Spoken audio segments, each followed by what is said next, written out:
바울에게는 뭐가 있었어요? 육체에 가시가 있었다고 했죠. 자, 우리 7절 상반절의 말씀을 읽겠습니다. 시작. 여러 계시를 받은 것이 지극히 크므로 너무 자만하지 않게 하시려고 내 육체의 가시 곧 사탄의 사자를 주셨으니. 자, 가시가 뭐라고 그랬어요? 그 문자적인 뜻을 보게 되면 아주 끝이 뾰족한 나무 막대기로 자기의 몸을 찌르는 고통과 아픔을 말한다고 했어요. 그렇다면 사도 바울에게 있었던 가시란 무엇이죠? 자, 이 사도 바울이 말하고 있는 가시가 어떤 것인지에 대해서는 학자들의 견해가 아주 다양하죠. 자, 어떤 사람들은 안질이라고 말하고 간질이라고 말하고 심한 편두통이라고도 말하고 또 육체적인 욕구라고 말하고 유대인들의 박해라고도 말해요. 근데 여러분, 바울이 가지고 있던 육체의 가시가 무엇이냐 하는 것은 별로 중요하지 않아요. 더 중요한 게 있어요. 그게 뭐냐 그러면 바울처럼 성령의 충만을 받고 능력 있는 삶을 살아가고 결혼도 하지 않고 복음을 위해 살고자 했던 하나님의 사람에게도 이런 육체의 가시가 있었다라고 하는 사실입니다. 더 중요한 것은 사도 바울은 자신의 인생 가운데 이런 육체의 가시가 주어졌을 때에 기도를 했다는 것입니다. 8절의 말씀을 읽겠습니다. 다 같이요. 이것이 내게서 떠나가게 하기 위하여 내가 3번 주께 간구하였더니. 자, 바울은 육체의 가시로 인해서 너무나 고통스럽고 힘들 때에 그 육체의 가시가 떠나가기 위하여 몇 번 기도했다고요? 3번 기도했다고 말하죠. 자, 여기서 3번은요, 문자적으로 3번 기도했다라고 하는 말이 아니라 여러 번 간절히 기도한 것을 상징적으로 그렇게 표현한 거예요. 그러니까 딱 3번 기도하고 끝난 게 아니라 정말 간절히 여러 번 기도했다는 것입니다. 그러므로 여러분, 우리도 인생을 살다 보게 되면 육체의 가시를 만날 때가 있는데 그 가시가 우리 가운데 주어졌을 때 우리가 어떻게 해야 돼요? 우리도 역시 기도의 무릎을 꿇어야 할 줄로 믿습니다. 자, 바울은 기도 중에 왜 자신에게 이런 육체의 가시가 주어지는지 그 이유를 깨달아 알게 됐죠. 자, 그것은 뭐냐 그러면 너무 자만하지 않게 하시려고 하나님이 내 인생 가운데 육체의 가시를 주었구나 라고 하는 사실을 기도하는 가운데 깨달았다는 거죠. 자, 7절의 말씀을 읽겠습니다. 시작. 여러 계시를 받은 것이 지극히 크므로 너무 자만하지 않게 하시려고 내 육체의 가시 곧 사탄의 사자를 주셨으니 이는 나를 쳐서 너무 자만하지 않게 하려 하심이라. 자, 우리가 지난 시간에 생각해 본 것처럼 사도 바울은 가문으로 보나 또 그가 배웠던 그 학문으로 보나 또 하나님께로부터 받았던 계시의 정도와 분량으로 보나 또 영적인 체험과 영적인 은사와 능력으로 보았을 때에 스스로 자만해질 수 있는 모든 조건을 완벽하게 갖춘 사람이었어요. 그러므로 이런 사도 바울이 교만해지는 것은 시간의 문제였습니다. 그런데 하나님은 스스로 교만해지지 않도록 하기 위해서 바울의 인생 가운데 육체의 가시를 주신 거죠. 자, 왜 하나님이 오늘 우리의 인생에도 가시를 주시는가? 여러분, 우리 인생에도 가시가 주어지는 여러 이유와 목적이 있어요. 사람마다 다르겠지만 자만해지지 않도록 하기 위해서, 주님 없이는 살 수 없는 존재임을 날마다 고백하며 살아가도록 하기 위해서, 스스로 교만하여 버림을 받는 것보다 육체의 가시로 인하여 주님만을 의지하며 살아가도록 하기 위해서 때로는 하나님의 섭리 속에 우리의 인생 가운데 육체의 가시가 주어질 때가 있다는 것입니다. 그렇게 생각해 본다면 우리의 인생 가운데 주어지는 육체의 가시가 정말 우리에게는 너무나 고통스럽고 너무나 아픔이지만, 그런데 그 아픔도 육체의 가시도 은혜가 될 수 있다라고 하는 사실이죠. 바울은 하나님께 육체의 가시를 내게서 떠나가게 해달라고 3번이나 간절히 주님께 기도를 했습니다. 그런데 하나님은 그 육체의 가시를 제거해 주는 것이 아니라 이렇게 응답을 하셨습니다. 내 은혜가 내게 족하도다. 자, 우리 다시 한번 읽어볼까요? 다 같이 시작. 내 은혜가 내게 족하도다. 여러분, 이 말이 무슨 의미라고 그랬어요? 육체의 가시가 주는 고통 속에서도 내가 이미 너에게 베풀어준 그 은혜와 그 축복을 기억하며 감사하며 살라는 거예요. 자, 바울에 있어서 다메섹 도상에서 내가 너를 만나주지 않았느냐? 내가 너를 이방인의 사도로 불러주지 않았느냐? 내가 너에게 그렇게 많은 계시를 보여주지 않았느냐? 남들이 알 수 없는 복음의 비밀을 깨달아 알게 하지 않았느냐?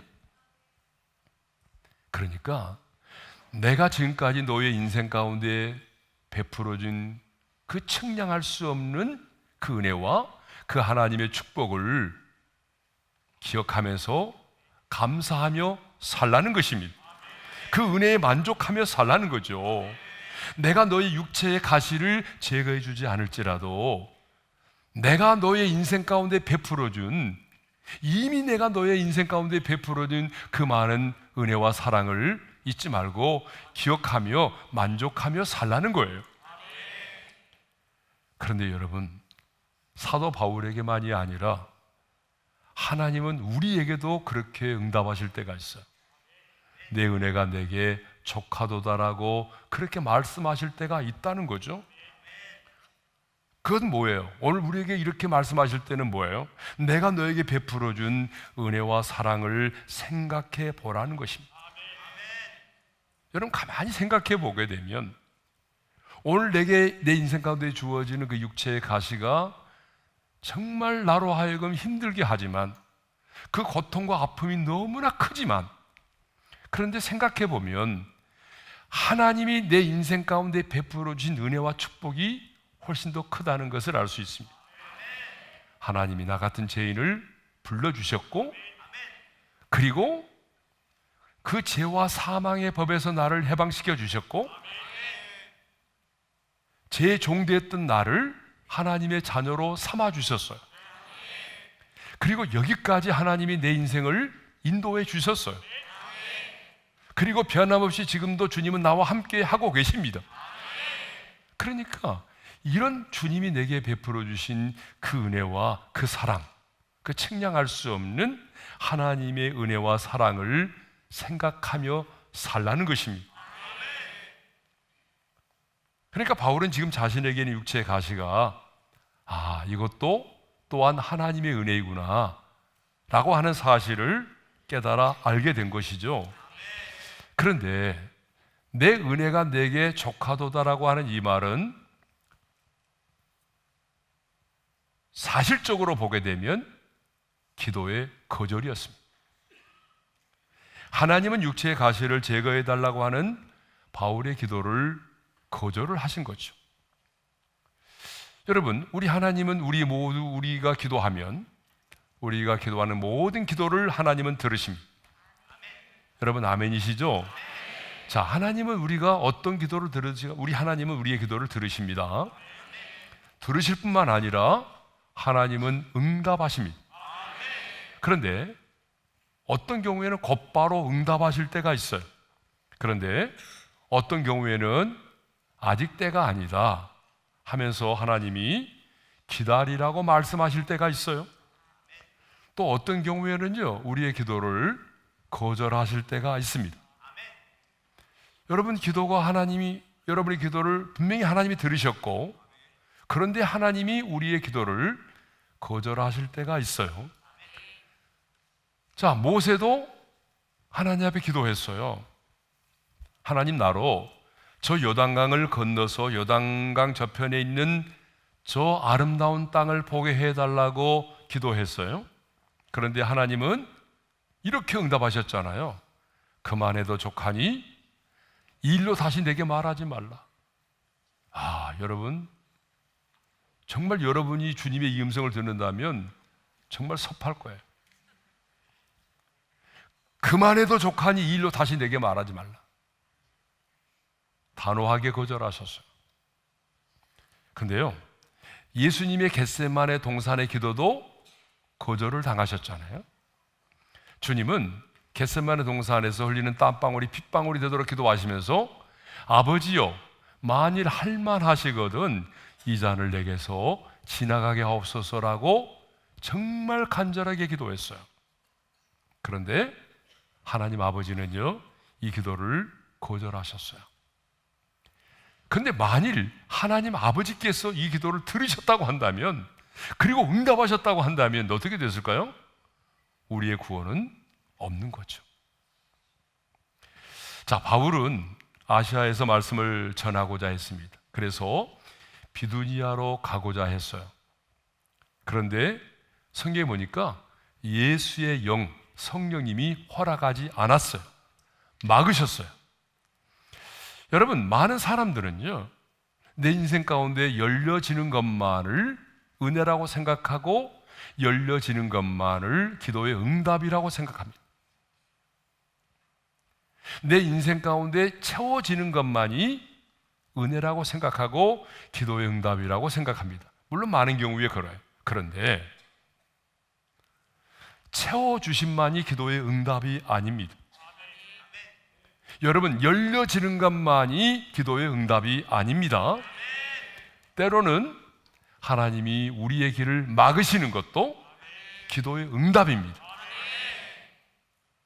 채워주시는 것만이 아니라 때로는 닫아주심도 여러분 응답이고 은혜일 수 있다는 사실이죠. 네. 그러면 사도 바울은 자신의 간절한 기도가 거절당했을 때에 어떻게 반응을 했는가? 네. 자, 첫째로 어떻게 반응했냐면 크게 기뻐했다라고 말하죠. 자, 9절 상반절의 말씀을 읽겠어요. 다 같이요. 나에게 이르시기를 내 은혜가 내게 족하도다. 이는 내 능력이 약한 데서 온전하여 짐이라 하신지라. 그러므로 도리어 크게 기뻐함으로. 그랬어요. 자신의 기도가 거절당했는데 사도 바울은 어떻게 반응했다고요? 도리어 크게 기뻐했대요. 낭망하지 않았어요. 원망하지 않았어요. 불평하지 않았어요. 그리고 기도를 쉬는 죄를 범하지 않았어요. 도리어 크게 어떻게 했다고요? 기뻐했어요. 여러분, 가시가 물러간 것도 아니고 자신의 처지와 환경이 바뀐 것도 아닌데 도리어 크게 기뻐했어요. 왜냐하면 가시의 의미를 깨달았기 때문입니다. 왜 하나님께서 내 인생 가운데 이런 육체의 가시를 주셨는지 그 하나님의 뜻을 알았기 때문이죠. 아니, 가시 속에 숨겨져 있는 하나님의 은혜를 보았기 때문이죠. 그렇다면 여러분은 여러분의 기도가 응답되지 않았다는 사실 때문에 기뻐해 본 적이 있습니까? 이쪽 동네는 없네요. 아니, 기도 중에 고난의 가시를 주신 하나님의 뜻을 깨닫고 크게 기뻐한 적이 있어요. 하나님, 내 인생의 고난을 없애주세요. 이 고난을 제거해 주세요라고 기도했는데 하나님은 고난을 제거해 주는 것이 아니라 내가 너의 인생 가운데 이런 고난을 준지 아니? 고난의 의미를 깨닫게 해주셨다고 한다면 여러분, 그래도 여러분은 기뻐할 수 있어요? 아멘 하신 분은 정말 대단하신 분이에요. 우리는 나의 정욕을 따라 기도해 놓고 그것이 응답되지 않을 때는 하나님을 원망할 때가 참 많습니다. 그래서 이런 말을 할 때가 있어. 하나님 입장을 바꿔놓고 생각해 보세요 라고 막 탄식하고 협박할 때도 있어요. 바울은 자신의 기도가 거절당하였음에도 불구하고 도리어 크게 기뻐했습니다. 보통 기뻐하는 것이 아니라 어떻게 기뻐했다고요? 크게 기뻐했어요. 여러분, 기도가 거절당했을 때 기뻐하는 것은 정말 어렵습니다. 그런데 여러분, 하나님을 사랑하는 자, 그 뜻대로 부르심을 입은 자들에게는 모든 것이 합력하여 선을 이루신다고 하는 이 말씀, 정말 이 말씀이 믿어진 사람이라면, 하나님의 섭리와 주권을 믿는 사람이라고 한다면, 하나님이 내 기도의 응답에 거절할지라도 여러분, 우리는 기뻐할 수가 있는 것입니다. 자, 두 번째로 자신의 약함을 자랑했어요. 자, 우리 9절 하반절인데요, 같이 읽겠습니다. 시작. 그러므로 도리어 크게 기뻐함으로 나의 여러 약한 것들에 대하여 자랑하리니 이는 그리스도의 능력이 내게 머물게 하려 함이라.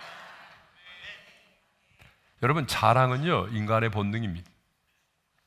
그래서 사람들은요, 자랑하기를 좋아하죠. 예? 여러분 그러지 않아요? 예. 자랑하기를 좋아해요. 할아버지 할머니들을 보세요. 여러분, 손자 손녀 자랑을 얼마나 많이 하죠? 안 하는 분은 없어요. 그래서 얼마나 많이 하면은 이렇게 말하죠. 돈 내놓고 자랑해라. 그런 말을 들으면서도 자랑을 하게 됐어요. 안 하는 사람이 이상한 사람이죠. 자, 이제 곧 얼마 있지 않으면 학교 정문에 현수막이 걸립니다. 그렇죠? 그래서 교문마다 보게 되면 뭐 명문학교 이름이 써 있고, 뭐 서울대 몇 명, 또 어느 대학교 몇 명, 의대 몇 명 해가지고, 예, 어떤 학교는 이름까지 써 있어요. 시골에 가면 사진까지 붙어 있어요. 여러분, 우리 교회 옆에 있는 체대도 보세요. 체대도 보게 되면 정문에서부터 벽까지 보게 되면 뭐 올림픽이 끝났을 때라든지 또 아시안게임이 진행 중일 때 보게 되면 그 메달리스트들이 다 뭐 현수막으로 도배가 돼 있어요. 네. 이렇게 사람들은요, 좋은 것, 남보다 뛰어난 것, 자신의 강함을 자랑하고 싶어 합니다. 한결같이 자신의 약함을 사람들은 숨기려고 하죠. 그런데 바울은요, 반대로 자신의 여러 약한 것들에 대해서 자랑을 했다는 얘기입니다. 그러면 바울이 여러 약한 것들에 대해서 자랑한다고 그랬는데, 그 여러 약한 것들이라고 하는 게 뭐죠? 그리스도를 위해 받는 여러 고난들을 말합니다. 자, 10절에 그렇게 말하고 있어요. 자, 10절을 읽겠습니다. 다 같이요. 그러므로 내가 그리스도를 위하여 약한 것들과 능욕과 궁핍과 박해와 곤고를 기뻐하노니 이는 내가 약한 그때의 강함이라. 자, 사도 바울은 그리스도를 위하여 받는 능욕과 궁핍과 박해와 곤고를 자신의 약한 것으로 표현하고 있습니다. 근데 여러분, 분명히 알아야 될 사실은 내 자신의 실수와 허물 때문에 당하는 그런 박해와 고난이 아니라 그리스도를 위하여, 그리스도 때문에 받는 박해와 고난을 말한다는 거예요. 어떤 사람들은요, 자기의 실수와 허물 때문에 고난을 당하는데 그것을 자랑하는 사람이 있어요. 아니에요. 성경을 보게 되면 사도 바울은 복음 때문에 표현할 수 없을 만큼 많은 고난을 받았습니다. 뭐 성경에 나와 있는 그대로 그리스도를 위하여, 아니 그 복음 때문에 40에서 하나 감한 매를 5번이나 맞았어요. 3번 태장으로 맞았어요. 여러분, 태장이 뭔지 알아요? 가죽끈에다가 납덩어리를 매달아 가지고 때리는 것인데 주로 노예들에게 가해졌던 형벌이었습니다. 심지어 루스드라에서는요, 돌에 맞아 죽을 뻔도 했어요. 강도를 만난 적도 있고요, 여러 차례 감옥에 들어갔어요. 그리고 복음 때문에 여러 번 자지 못하고 줄이고 목마르고 춥고 헐벗은 적도 있다라고 말하죠. 심지어는 다메섹의 왕과 고관들이 자신을 잡으려고 할 때는요, 새벽에 창문을 열고 광주리를 타고 내려와서 도망을 친 적이 있어요. 근데 여러분, 바울이 도망을 갔다? 이 말씀을 묵상하면서 또 시험에 드는 분들이 있더라고요. 아니, 하나님께 이끌려서 셋째 하늘까지 올라가서 지극히 높으신 하나님의 영광의 보좌까지 보았던 사람이 어떻게 광주리를 타고 성벽을 내려와 도망을 친다는 말인가? 아니, 어떻게 하나님의 사람이 이렇게 비굴해 보일 수 있나? 뭐 이렇게 연약한가? 이렇게 생각하는 분들이 있어요. 근데 여러분, 왜 바울이 광주리를 타고 내려와 도망을 갔을까요? 단순히 살아남기 위해서요? 아니면 잡혀서 죽는 것이 두려웠기 때문일까요? 아닙니다. 바울은 이미 천국의 영광을 본 사람입니다. 그곳이 얼마나 영광스러운 것인지 알고 있던 사람이에요. 바울은요, 죽음이 무엇인지를 너무나 분명하게 알고 있던 사람입니다.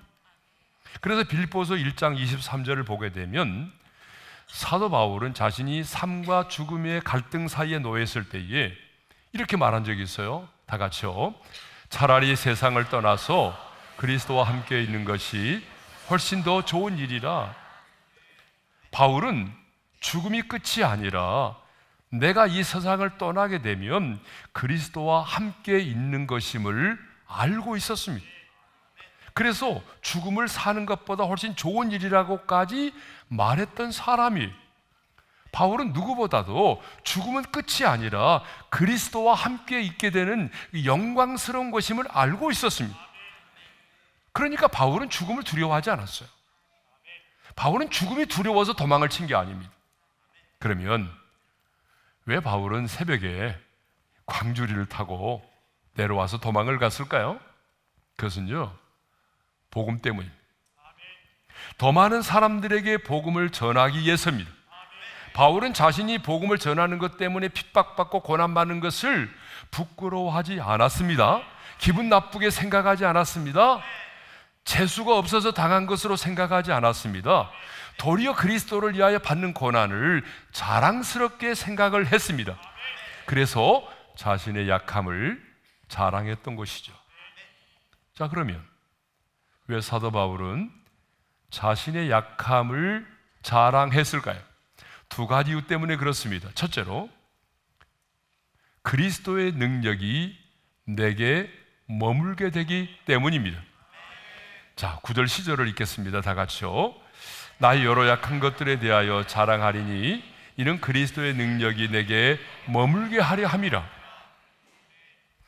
바울이 자신의 여러 약한 것들에 대하여 자랑하였던 것은 자신의 약함을 인하여 그리스도의 능력이 자기 안에 머물게 된다는 것을 깨달았기 때문입니다.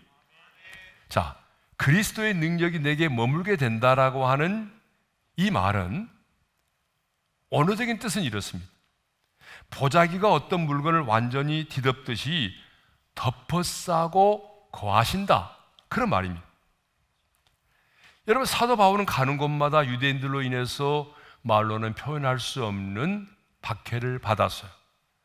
가는 곳마다 유대인들이 따라와서 바울을 죽이려고 했어요. 심지어는요, 내가 저 바울이라는 인간을 죽이기 전에는 내가 먹지도 않고 마시지도 않겠다라고 동맹을 맺은 사람이 무려 40명이나 됐어요.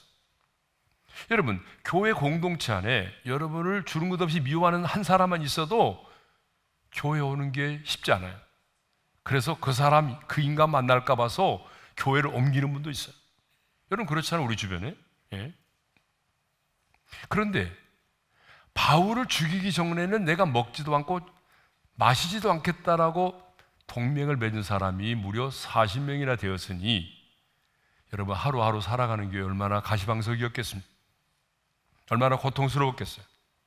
뿐만 아니라 바울은 육체의 가시로 인하여 뾰족한 나무 끝이 자기의 몸을 찌르는 것과 같은 그런 고통과 아픔을 매일 경험하고 있었어요. 여러분, 인간적으로 생각해 보게 되면 하루하루의 삶이 고통의 연속입니다. 얼마나 괴로웠겠어요, 하루하루가. 그런데 중요한 것은 바울은 그것 때문에 기도의 무릎을 꿇지 않고는 살아갈 수가 없었어요. 왜? 자기를 죽이려는 사람이 40명이나 있었어요. 호시탐탐 자신을 죽이려고 하는 사람들이 어떻게 하면 바울을 죽일까? 자기 주변을 맴돌고 있었어요. 그리고 자기의 몸에는 육체의 가시가 있었어요. 매일매일 하루의 삶이 너무나 고통스럽고 힘들어서, 괴로워서. 그래서 바울은 그것 때문에 기도의 무릎을 꿇지 않을 수가 없었습니다. 매일 숨쉬는 순간마다 주님 저를 도와주세요. 주님이 저를 도와주지 않으면 나는 오늘 하루도 살 수 없어요. 주님이 저를 붙잡아 주지 않으면 나는 이 고통과 괴로움을 이겨낼 수가 없어요. 예? 기도하지가 않을 수가 없었어요. 매일매일 주님을 의지하지 않을 수가 없었습니다. 그러니까 매일매일 하루 한순간마다 주님이 저를 지켜주지 않으면, 주님이 저를 붙잡아 주지 않으면, 감당할 수 있는 힘을 공급해 주지 않으면 나는 이 하루도 살아갈 수 없어요. 그래서 매 순간마다 무릎을 꿇어 기도하고 주님을 의지했어요. 그랬더니 어떤 일이 벌어진 거죠? 그리스도의 능력이 자신 안에 머무르게 됨을 깨닫게 됐어요. 그렇습니다. 주님은 자신을 더욱 의지하는 바울에게 놀라운 능력으로 채워주셨습니다. 분명히 그 문제 때문에, 분명히 그 가시 때문에, 분명히 그 억울함 때문에, 분명히 그 아픔 때문에 더욱 무릎을 꿇어 기도했는데 그리스도의 능력이 마치 보자기처럼 자신을 둘러싸고 있음을 깨달아 알게 된 것입니다. 그리고 그 하나님의 능력이, 그리스도의 능력이 자신의 삶의 현장 속에서 나타나기 시작한 것을 보게 된 거예요. 불가능한 일들이 일어나기 시작한 거예요. 그래서 그가 기도하고 찬양할 때 옥터가 막 흔들리고 옥문이 열리고 착고가 풀어지고 간수와 그 가족이 예수를 믿고 주께로 돌아오는 것들을 막 보게 된 거예요. 심지어는 사람들이 바울의 몸에서 손수건이나 앞치마를 가져다가 병든 사람에게 얹어만 놓아도 막 병이 떠나가고 귀신들이 떠나가는 그런 역사가 일어난 거예요. 이런 놀라운 능력들이 삶의 현장 속에서 일어난 것입니다. 여러분 생각해 보세요. 만일 바울에게 이런 육체의 가시가 없었다라고 한다면, 이런 고난과 박해가 없었다라고 한다면 바울은 결코 무릎으로 승부하지 않았을 것이고 매일 매 순간 주님을 의지하지 않았을 것이고 그리고 그리스도의 능력을 경험하지 못했을 것입니다. 타락한 죄성을 가진 우리 인간은요, 누구나 교만하게 되어 있습니다. 스스로 겸손할 수 있는 사람은 아무도 없습니다. 우리 인간은 한결같이 가시로 인하여 주어진 그 아픔과 고통으로 인해서 깨어지고 고난으로 인하여 낮아집니다. 이렇게 말하면, 아니 목사님, 꼭 그렇게 고난을 받아야 사람이 겸손해집니까? 그런데 여러분, 그것은 우리 타락한 죄성을 가진 우리 인간들을 잘 몰라서 그래요. 우리 인간들은요, 내 자신도 모르게 교만해지게 돼 있어요. 남보다 무언가를 좀 많이 갖게 되고 누리게 되고 높아지면 내 자신도 모르게 우리 안에 있는 타락한 죄성 때문에 스스로 교만해지는 거예요. 스스로 교만해진 증거가 뭘까요? 하나님과 멀어지는 거죠. 하나님과 멀어진다는 게 뭘까요? 기도의 무릎을 꿇지 않는다는 거죠. 아니, 기도를 해도 기도에 간절함이 없다는 거예요. 그래서 우리가 성경을 보게 되면 성경에 나오는 하나님의 사람들도 그냥 겸손해진 게 아니에요. 거의 대부분의 하나님의 사람들 역시 자신의 인생 가운데 주어진 고난으로 인해서 깨어지고 고난으로 인해서 낮아졌습니다. 고난이 있어야 인간은 무릎을 꿇어요. 여러분, 야곱도 고난으로 인해서 깨어졌고 다윗도 마찬가지입니다. 고난을 인하여 깨어지고 주님 없이는 살아갈 수 없는 사람이 된 것입니다. 그러니까 성경은요, 성도를 백합화라고 해요. 백합화. 자, 아가서 2장 2절을 읽겠습니다. 시작. 여자들 중에 내 사랑은 가시나무 가운데 백합화 같다. 근데 그냥 백합화가 아니라 뭐라고 말해요? 가시밭에 백합화라고 말해요. 그래서 만족함이 없었네라고 하는 찬양이 있잖아요. 그 찬양의 후렴에 이런 가사가 나오잖아요. 가시밭에 백합화 예수 향기 날리니 할렐루야 아멘. 다 같이 가시밭에 백합화 예수 향기 날리니 할렐루야 아멘. 자, 우리 성도들이 백합화인데 그 백합화가 어디에 있다고요? 가시밭에 있대요. 예? 여러분, 이 말이 무슨 말인지 알아요? 가시밭에 백합화가 있는데 바람이 불면 가시에 의해서 백합화는요 찔리게 되어 있어요.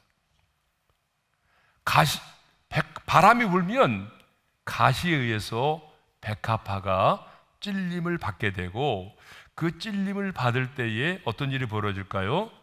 아름다운 향기가 진동을 하게 됩니다. 그러니까 여러분, 백합화가 향기를 발하기 위해서는요 어떤 일이 벌어져야 될까요? 바람이 불어와야 돼요. 그리고 마침내 가시에 찔려야만 되는 거예요. 그러니까 여러분의 인생 가운데 바람이 불어오는 거예요. 예기치 않은 바람이 불어오는 거예요. 그리고 그것에 의해서 찔림을 받을 때에 백합화는 드디어 향기를 내는 것입니다. 성도 여러분, 사도 바울은 알았어요. 왜 하나님께서 자신의 인생 가운데 이런 약함, 고난을, 아픔을 허락하셨는지 그 이유를 알았습니다. 그것이 무엇인가? 나로 하여금 하나님만을 의지하도록 하기 위해서라는 거예요. 하나님 의지하며 살도록 하기 위해서 하나님께서 내 인생 가운데 이런 가시, 고난, 아픔, 문제를 주셨다는 거예요. 자, 그게 고린도후서 1장 8절과 9절에 있는 말씀이에요. 자, 우리 한번 읽어볼까요? 다 같이요. 형제들아, 우리가 아시아에서 당한 환난을 너희가 모르기를 원하지 아니하노니 힘에 겹도록 심한 고난을 당하여 살 소망까지 끊어지고 우리는 우리 자신이 사형 선고를 받은 줄 알았으니 이는 우리로 자기를 의지하지 말고 오직 죽은 자를 다시 살리시는 하나님만 의지하게 하심이라. 아멘. 하나님만 어떻게 해요? 의지하게 하심이라. 그러니까 하나님만 의지하도록 하기 위해서라는 거예요. 하나님만 의지하도록 하기 위해서 자신의 인생 가운데 힘에 겨운 고난이 주어졌고 살 소망까지 끊어지는 것과 같은 그런 상황이 주어졌다는 것을 말하고 있습니다. 바울은 이 놀라운 사실을 깨달았습니다. 그래서 이 약함을 인하여 하나님의 능력이 내게 머물러 있게 되었다며 자신의 약함을 자랑했던 것입니다. 만일 내 인생 가운데 이런 가시가 주어지지 않았다면 나는 무릎 꿇어 기도하지 않았을 것이고 나는 스스로 교만하게 되었을 것이고, 예? 그런데 이 주어진 고난, 아픔, 이것 때문에 하루하루 주님을 의지할 수밖에 없었고, 그래서 기도했더니 하나님의 능력이 내게 머무르게 되었다는 것입니다. 자, 오늘 우리 중에 여러분 바울처럼 힘에 겹도록 심한 고난을 당한 분이 계십니까? 아니, 내가 당한 고난이 너무나 커서 살 소망까지 끊어져 버린 분이 계십니까? 매일 뾰족한 나뭇가지가 내 육체를 찌르는 것과 같은 그런 고통 속에 몸부림치며 살아가고 있는 분이 계십니까? 그렇다면 하나님을 의지하십시오. 그런데 어떤 하나님을 의지하라고 말하죠? 아까 말씀 기억 안 나죠? 자, 여러분 아까 말씀 다시 한번 화면에 띄워줄까요? 예. 자, 어떤 하나님을 의지하라고 말하죠? 오직 죽은 자를 다시 살리시는 하나님만 의지하게 하십니다. 어떤 하나님을 의지하라고 말하죠? 죽은 자를 다시 살리시는 전능하신 하나님입니다. 여러분, 죽은 자를 다시 살리실 수 있는 그 전능하신 하나님을 의지하라는 것입니다. 여러분, 우리 주님은 이 땅에 계실 때도 죽은 자들을 살리셨습니다. 성령님은 우리 주 예수 그리스도를 죽은 자 가운데서 살리신 분이십니다. 그러니까 여러분, 우리가 누구를 의지하느냐가 중요한데, 도움이 없는 연약한 인생을 의지하는 것이 아니라 오직 죽은 자를 살리실 수 있는 전능하신 하나님을 의지하도록 하기 위해서 하나님께서 여러분의 인생 가운데 고난을 허락하셨다는 말입니다. 그러므로 내가 어떤 이유로 내 인생 가운데 고난이 주어졌느냐가 중요하지 않아요. 그것보다 더 중요한 것은 내 인생 가운데 이런 고난이 다가왔을 때에 내가 주님을 의지하는 거예요. 어떤 주님을 의지하는 거예요? 죽은 자를 다시 살리시는 그 전능하신 하나님을 의지하는 것입니다. 죽은 자를 다시 살리시는 전능하신 하나님의 능력은 약한 자 안에만 머물러 있습니다. 나는 할 수 있어. 스스로 교만한 사람에게는 하나님의 능력이 머물러 있지 않습니다. 오늘 그 하나님의 능력이 누구에게 머물러 있느냐? 주님, 나는 주님 없이는 살 수 없어요.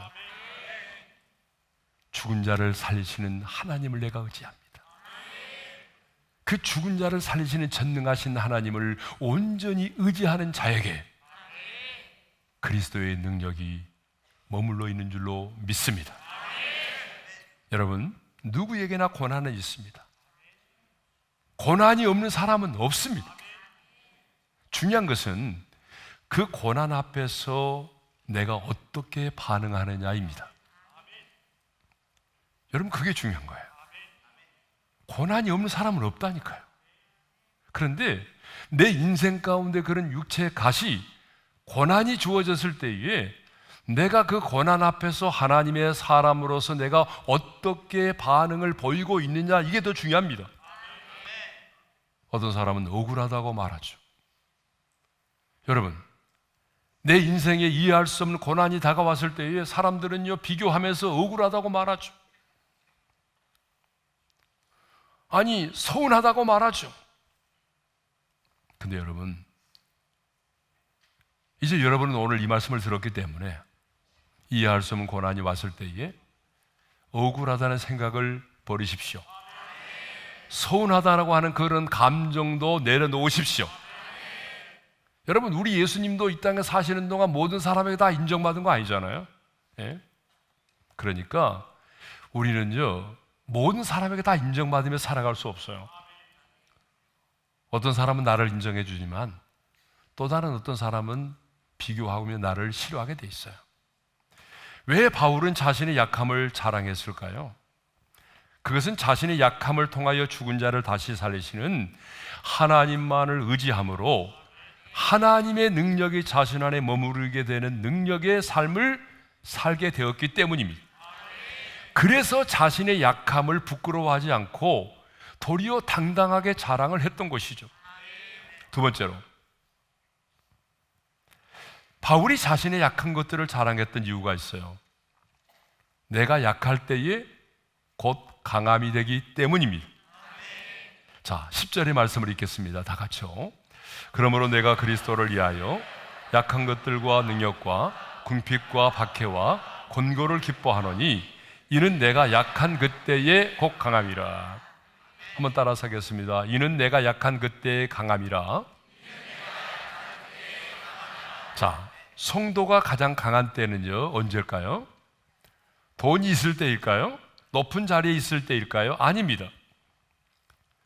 우리 성도가 가장 강할 때가 있어요. 그때가 언제냐 그러면 하나님 앞에서 내 자신의 약함을 발견했을 때입니다. 하나님 앞에서 내 자신의 약함을 발견한 거예요. 내 힘으로는 이 문제를 해결할 수 없구나. 내 힘으로는 영적인 전쟁에서 승리할 수 없구나. 내 힘으로는 한 걸음도 나갈 수 없구나. 예. 이렇게 내 자신의 약함을 깨닫고 발견했을 때가 가장 강한 때입니다. 왜요? 왜냐하면 자신의 약함을 발견했을 때에 비로소 우리는 하나님을 의지하기 때문입니다. 그러니까 여러분, 아무나 하나님을 의지하는 게 아닙니다. 교회를 다닌다고 다 하나님을 의지하는 게 아닙니다. 예? 교회 안에서 뭐 집사, 장로, 권사라고 하는 직분을 가졌기 때문에 다 하나님을 의지하는 게 아니에요. 예? 누가 하나님을 의지하죠? 자신의 약함을 깨닫는 자입니다. 하나님 앞에서 내 자신의 약함을 철저하게 깨달은 자가 죽은 자를 다시 살리시는 그 전능하신 하나님을 의지하게 되어 있습니다. 다윗도 하나님을 의지했을 때에 여러분 골리앗을 물리칠 수 있었잖아요. 기드온의 300명 용사들도 하나님을 의지하여 나갔기 때문에 13만 5천이라는 미디안의 군대를 물리칠 수가 있었잖아요. 이 사실을 알았기 때문에 바울은 자신의 약함을 자랑했던 거죠. 그러므로 여러분 자신의 약한 부분들에 대해서 절망하지 않기를 바랍니다. 여러분, 주님을 만나면 우리 자신의 약함이 벗어집니다. 주님을 만나면 주님 안에서 우리 약점이 강점이 될 수 있습니다. 주님을 만나고 주님을 의지하게 되면 그리스도 예수 안에 있는 자는요, 우리의 약함이 도리어 강함이 될 수가 있습니다. 그러므로 여러분의 약함을 자랑하십시오. 이 세상에 자신의 약함을 인하여 크게 기뻐하고 자신의 약함을 자랑하는 사람은요, 그리스도인밖에는 없습니다. 여러분, 그렇지 않아요? 우리 주변에는 남들보다 모자라고 부족한 것으로 인해서 오히려 그 자신의 약점이 그리스도 안에서 강점이 된 사람들이 너무나 많습니다. 우리가 그동안 많이 나눴던, 실제로 또 우리 교회 와서 간증을 했던 뭐 이호진 사모라든지, 예? 또 박이 형제라든지, 지선아 사랑해로 잘 알려진 또 우리 이지선 자매라든지, 뭐 이런 분들 보세요. 다 인생의 약점을 가지고 있잖아요. 그렇지만 그 약점 때문에 하나님을 의지함으로 그 약점이 도리어 그리스도 안에서의 강함이 된 것입니다.